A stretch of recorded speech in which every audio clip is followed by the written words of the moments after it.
Tinakbuhan niya na. Kasi hindi na nag-alaga sa akin. Asan ang nanay mo? Kawawa naman. Wala na siya.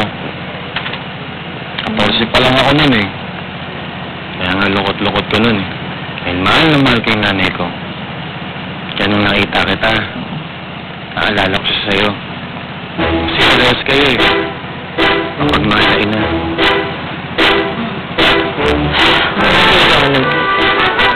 Kiniklik pa naman ako. Kala ko may gusto sa akin yung pala.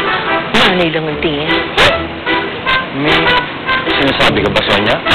Wala. Wala, sabi ko dito na yung bahay ko. Sa papasok na ako. Ano naman ang bahay mo? Dinuwi ka na. Ay, hindi. Hatid na kita. Yung sa loob. Para nakasip ka. Sige, anak. Haste. Dodong. Ay, naku. Loko naman kasi ang kokoy na yun. Akala ba mo sa sarapan ng mga rich friends mo? Di, napahiya ka tuloy. Hindi na nga eh. Pero alam mo, ate mo, sa totoo lang, naawa ko kay Kokoy. Hindi ko ata dapat yung ginawa sa kanya. Pero, ano ba, sinutusin na ako ni Ivy. Napakita na tuloy akong siraan siya. Huwag ka na mag-guilty doon. Saka mali mo talagang, hanggang mo lang yung pagiging magkaibigan mo, di ba?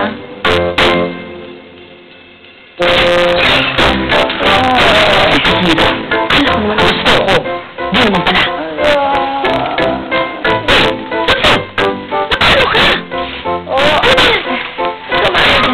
Kasi nga nagpawakso ako ng batch sa binte, tapos nagpa-facial na rin ako. Ba naman ang babae yung mukha ko, kaya ayan tuloy, ang sakit. Wala ka naman. Bakit naman sabay-sabay mo yung pa-beauty mo? Pawakso ka pa na, alam mo naman, kikinis at kikintang pa yung binti mo. Sabi sa ganda yung kutis mo, para katasabog na kamatis sa pula. Ano naman to? Kaya mo yung damit na binili mo ng Shopdina. Para sa party bukas. Huwag na lang tignan yung presyo at medyo may kamahalan. Ganda! Naku, mahal ha? Ganon? Oo nga. Tama. Bumili ka pa ng mamahaling damit. Hindi ka na naawa sa akin. Para talaga mo na sa akin yung pinambili mo at nang naibangko naman natin. Ay naman, ngayon lang naman mo ito. Ayaw ko lang naman talaga mapahiya doon sa party na yun, lalo na kasama ko si Cyrus. Ayun! Nahuli ko na. Kaya ako nga naman nagpapaganda dahil kasama ko yung lalaki yun, si Cyrus, diba? Kailangan magpaganda dahil kay Cyrus. Kailangan hindi ka mapahiya dahil kay Cyrus. Bakit boyfriend mo na ba siya, ha? Tapatin mo nga ako. Kaya nagpapaganda ka, binabago mo ang sarili mo dahil sa kanya. Hindi naman yung sa ganun, ay. Ayaw ko lang talaga mapahiya si Cyrus ang dahil sa akin. Hindi ka pwedeng mapahiya. Kahit ganyan ang itsura mo, kahit ganyan ka lang, ha? Alam ko, kaya mo dalhin yung bigat mo, yung sarili mo. Kaya! Very proud of you. Thank you.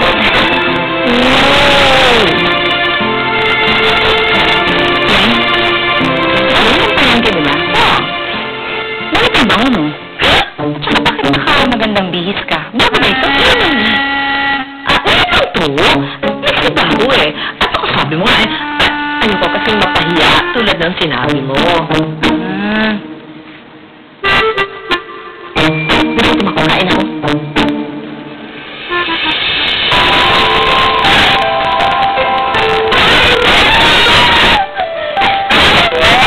Ganda nga po.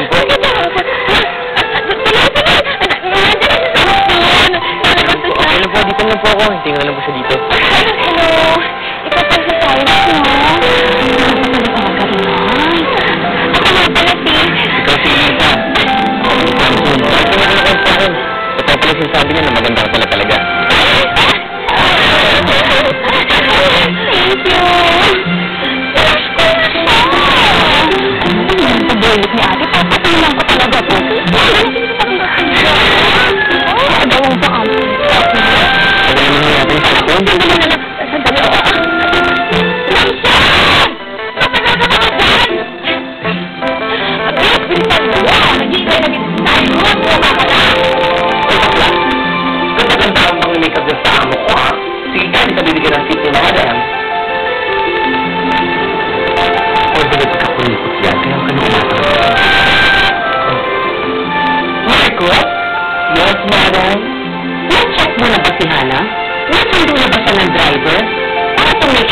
Hindi siya malamig sa party? But of course, madam. Ang gawin na po ang diva para sundin siya.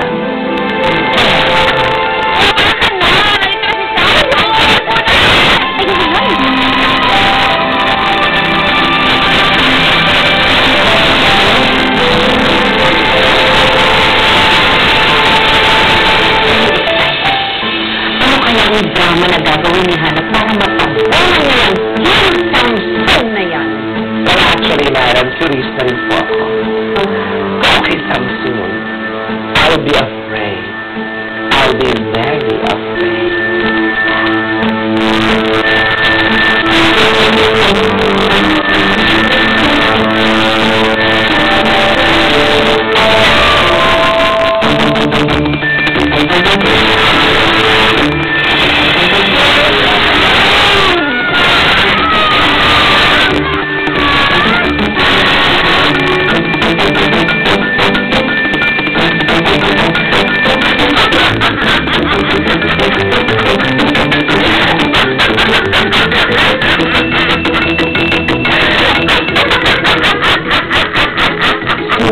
Kulang